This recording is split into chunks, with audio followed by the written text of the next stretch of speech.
There. My name is Allie Echeverria, registered dietitian and millennial home economics expert. I am the creator of the Eaton Broshar Method, the creator of the Eaton Broshar Method Workbook, and I write a weekly newsletter called Stop the Sunday Scaries. So we have my workbook. We have the leopard one. But yeah, also the solid peel. Hello. Thank you for joining with me today. I'm excited to discuss the Eaton Broshar Method nutrition pages. When I first created my method, it was the system that I created for myself because I would go grocery shopping. And then I always felt like even though I had food in my refrigerator, in my freezer, in my pantry, I felt like I didn't have any food to eat. And then I always ended up ordering delivery. So I racked up a serious amount of consumer debt. 2 years ago, I had $22,000 in debt from credit cards. Uh, I am a little ashamed to admit that a lot of that spending was from food delivery apps, also bar tabs, and some just reckless impulse shopping. I would buy a lot of workout clothes and a lot of shoes. And so when I finally sat down and looked at my finances, I was like, girl, why don't you have like several pairs of Louboutins and like every designer handbag you ever wanted and a new car for the amount of money that you have been spending? And it came down to me reining in my expenses. So I started off sketching out these ideas just on the back of my notebook pages. And so at this point, I was in grad school. I have a master's degree. I have a master's degree in teaching, but I also have a master's degree in nutrition and dietetics. I went back to school in my 30s to do what I do now. So I'm a registered dietitian. I own Eaton Broshar. I'm the founder of this company, but I'm also a pediatric clinical dietitian, and I work in children's cancer and children's blood disorders. And I absolutely love what I do from as a clinical dietitian. And I'm really passionate about teaching home economics. And so while I don't have children of my own yet, knock on wood, that when I get to be a mom, I do work with a lot of kids and their families. And so I understand the different moving components of being like if you're single, if you're in a relationship, if you have a family, like if you have bonus kids and what that means for your food budget when they're coming to stay with you. I see it all and I answer a lot of questions about it. So please feel free to send your questions my way, especially if you're watching the recording of this. So first, today we're going to go through the different workbook pages. They are bound in our workbook. I have the PDFs on my screen, so I'm going to share them with you like as I walk through it. And then all of these items are available as PDFs. So if you own a workbook and you want the PDF versions, just respond to this email and I'll send them to you. And if you are watching this as a newsletter subscriber or this has been shared with you, reach out because perhaps these will be available as PDF to purchase. So TBD, TBD. All right, let's get started.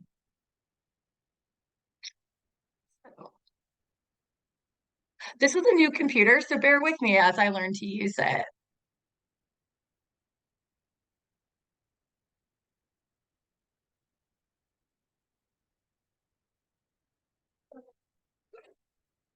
Crazy bag.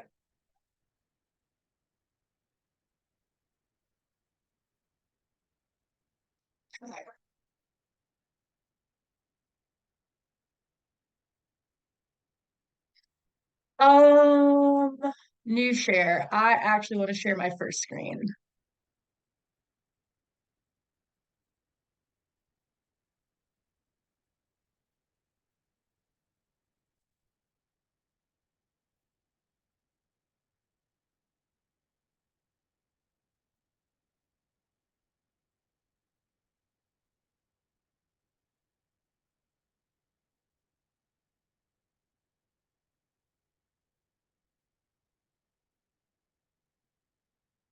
right, hopefully I'm sharing the right screen. So this is the Eaton Broshar Method weekly menu. I set it up this way so that you can plug in the month and the days of the week. The big thing about this is it's not just a calendar so that you can record what you're doing. It's choosing the events of your week that are going to impact your meals. This is mine for next week, and I actually use erasable pens on mine. They're called friction pens. Let me see. I have a bunch of them. But yeah, so I order these off Amazon. They're by Pilot. You can also get them at Target and Walmart. So I will go through and I will put in what is impacting my week. Big thing for me is that I'm usually inpatient Monday, Tuesday, Wednesday, and I'm outpatient Thursday, Friday. And that dictates my schedule. And it dictates the microwave that I have access to, and if I have a refrigerator, if I need to be able to fit all of my food into my lunchbox. I have a Titan Arctic Zone lunchbox. I highly recommend them. Sometimes I work weekends. I specifically for next week, I have Monday off from the hospital and I have to pick up my meals. I get meal delivery sometimes, and I decided not to get them delivered to my home and to save that fee. And I'm going to go pick them up at the gym where they deliver them. On Tuesday, I'm covering Mega Clinic, and that means that we have catered lunch. So we get Jimmy John's. So I'm not going to be preparing or purchasing lunch for that day. Thursday night, I'm joining this cohort called the Ambitious Women cohort. And so it starts at 8, and I want to be able to work out before that. So I need to be able to have something that is microwavable because I need to be like fully present. And then on Saturday, it's my best friend's birthday. And while he keeps dragging his feet about making plans, we're having birthday dinner. And I need to make sure that one, I have budgeted money for that. And two, I'm not planning on like eating leftovers or something because they will go to waste.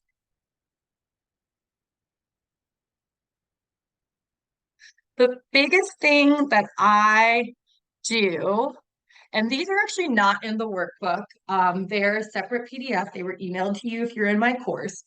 These are inventory sheets. And a couple of years ago, I was seeing people making inventory sheets, and I decided that I could make it better. And that's pretty much where Eaton Broshar came from. Um, I wanted something that met my specific needs, that was more than just a tracker, that it allowed me to um, implement my nutrition knowledge. So the way that I have this set up is that for me, I write where the food is located. So here you'll see like I put freezer, I put pantry, and I list out the items and then the use by date. Not all food expires. So like shelf stable items should be able to be eaten indefinitely as long as the package hasn't been tampered with, or there's no signs of denting or damage. And those are best by dates. There are products like milk, like you sell by dates, milk expires, eggs expire. And so this use by date, it depends on the item. Then the unit, I will usually put if it's a pouch, if it's a can to help me understand like what the volume would be, and then this quantity. I have 4 lines here because I use it for each of the weeks that I do it. So today I put in a month, right? I would do inventory 4 times. Realistically, I don't actually get to inventorying every week. A lot of times I will just kind of glance at my inventory sheet and know that I have a similar amount of items. Um, if I am really low on stock or I'm wanting to do a big grocery haul, I always do my inventory. Now, this over here with the protein, carbohydrate, fat, fiber, and vegetable. I build my meals from doing a protein, a fiber, and a healthy fat. Um, I also try to include vegetable in every meal. And I know not everybody likes eating vegetables at breakfast time. When I look at something and I want to break it down, so for example, a whole a whole milk Greek yogurt is a protein, it is a fat, and it has carbs. And something like ice cream would be carb and a fat.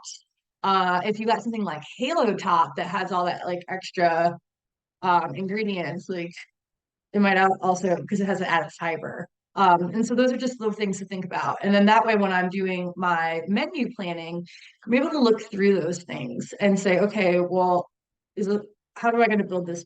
What am I going to use to build this meal? So I inventoried my pantry, and I realized that from looking at this, that I had all these different rices, and so I'm set on the carb front. I also have bonza pasta, and bonza pasta is a carb, it's a fiber, and and it has protein because it's made from chickpeas. So in that case, I I normally add like a meat source of protein, but I don't have to. And that just helps keep me on track when I'm doing all of these planning. It for for me, I like to keep things in my pantry because there are times when I haven't prepped. Like I have all this thawed out chicken in my fridge, and I had planned on cooking it last night, and then different things came up. I was watching a hockey game on TV, and I didn't cook it, so I'm going to do it today. But that also meant that last night when because I didn't cook it before CrossFit, and then I was able to go to CrossFit, and then I was watching this hockey game. I ended up just eating a quick to make meal. And so I made a crunchy tuna poke bowl. All of those items are kept in my pantry, and then like the sauces are in my fridge. So I highly encourage people to find meals that they can have as like emergency or back burner meals. And then that way you don't have to worry about it.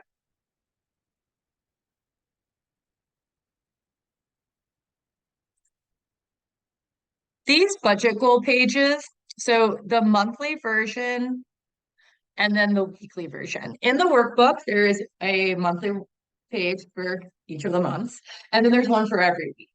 I try to set a monthly goal, but sometimes that page is kind of sparse for me, especially now because I'm really trying to like reassess where my spending is regarding food. I started my hospital job in January.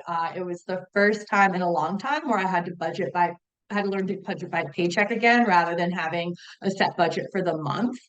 And when I was in grad school, I knew how much money I was getting. I had a graduate assistantship. I received financial assistance from my parents, which was really awesome and generous of them. But I had all of the money that I was going to have for the month on the first of the month. Like that's when it came into my bank account between my graduate assistantship and my parents helping me out. And then I nannied in grad school, and then that money was in Venmo. And so I would actually just save all of that and transfer it into my bank account the last day of the month. And so, like, all of the money was there on the first. So, from a budgeting perspective, that was really straightforward for me. But now moving back to we get paid like every other Friday. And so it's just like a lot of like moving pieces that has it's been more challenging. And that's how I used to get paid back when I used to get myself into debt. So being aware of spending habits is important, but if you aren't aware of your spending habits, you got to guess. So I put groceries, meal prep, and dining out on my spending type because those are the ones that work for me. If those don't work for you, I they make those whiteout uh rolly things.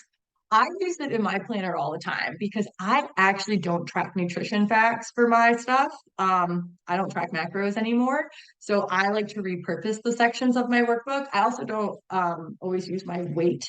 Like I don't always weigh myself, and so I changed that. Um, if you get one and you want to change out the spending types, then however you want to break it out. Do you want to do it by um, groceries, takeout, and maybe there's shared meals? I don't know. There's a lot of opportunity for this. So what I tend to do, especially if I'm unsure of my spending, is to figure out what would be the max budget that I feel comfortable spending. And then this part here where it says, what will I spend my money on if I come under budget?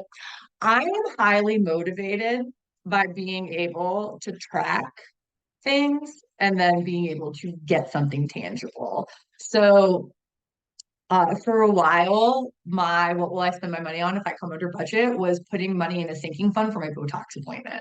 And I really wanted that Botox appointment. And so when I would be in the grocery store, I'd be thinking to myself, like, well, maybe I'll just go buy some ice cream. Well, did I really need a $6 pint of Ben and Jerry's? Well, not as much as I wanted Botox. Um, so if you think like, what are you trying to save for? Like, do you want my friend came and I wanted to go to this restaurant called Gun Show. It's a restaurant here in Atlanta. It is delicious. There's talk that they might get a Michelin star. So we were going to go to celebrate my birthday. Well, I set the goal in my birthday's in August. I set the goal in July that any money that I didn't spend from my food budget would just go into a sinking fund to pay for dinner. I was going to go to that dinner regardless, but it was really nice knowing that I had $250 set aside to spend on that dinner. The nutrition goal for the week, I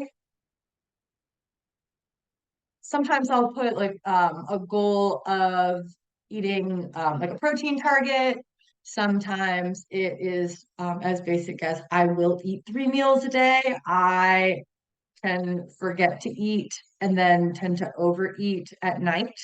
So this really is whatever's going to work best for you. And then the budget goal for the week. Sometimes it's a monetary amount, but a lot of times it's an action. So I might say that I am going to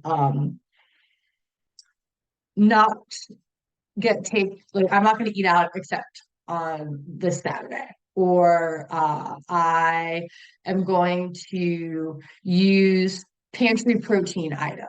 And so then that way it like gets me to stick to it's a way to help with the budget where it might not be specific. It's like it's food based, but it's not specifically about nutrition.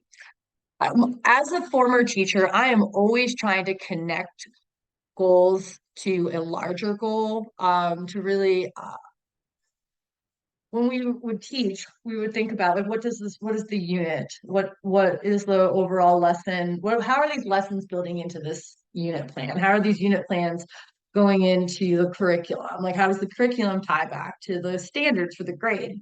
So thinking this through, if my monthly goal, we'll just switch back to the monthly page. Like if my nutrition goal for the month is to eat adequate protein to support my fitness goals. And my budget goal for the month is to keep my dining out spending to under $300. Then I'm able to break that down into these weekly goals. And this helps me reflect. And then how did I do? Sometimes I can be really critical of myself, and I don't think is the best thing to do. So I try to comment on positive things and then some areas for growth. Now, this ties back to the weekly menu because as we're thinking this through, now we know what our goals are. So if we're going with this protein theme, then I need to be planning out meals that have protein at each of them. If my goal is to only eat out on Saturday, then I should plug in for dinner that I'm going out to eat or takeout. Especially like if I'm celebrating a birthday, then I need to make sure that if I'm going to be eating out on Saturday for dinner and that's the only meal I'm eating out, then I need to have dinner options. Because if I'm coming home and I haven't prepped my food and I want to watch a hockey game, then it's probably really likely that I'm going to place an order for something.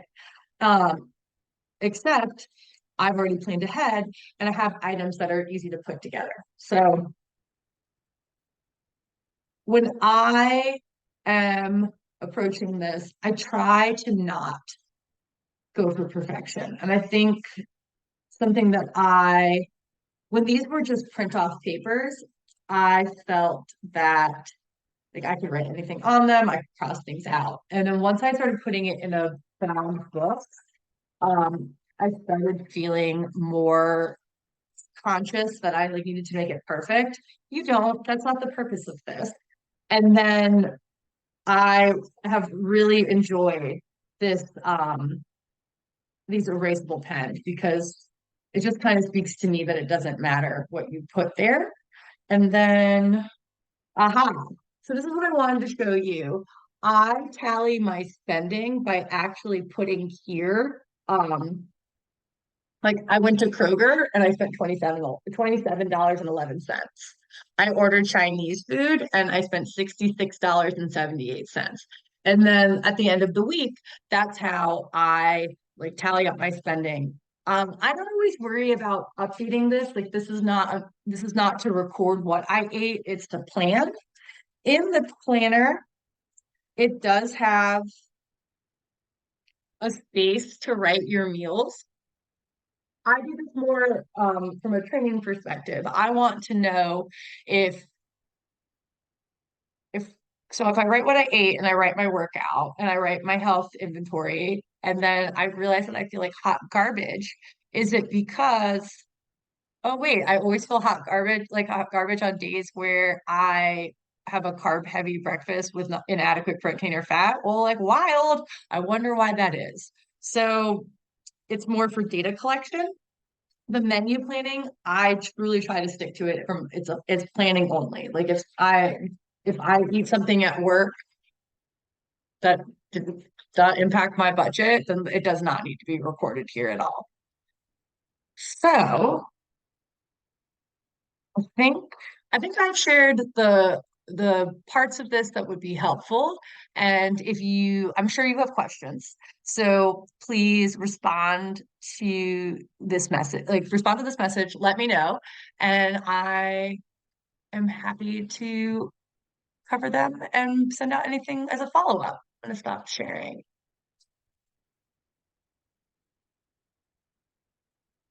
All right. Well, I hope everyone's having a fantastic day. And yeah, I started off mine by spilling a 5 pound container of oatmeal all over my sorted laundry. So I'm actually having a fantastic day despite that. All right, y'all. Slay your day. Slay your day.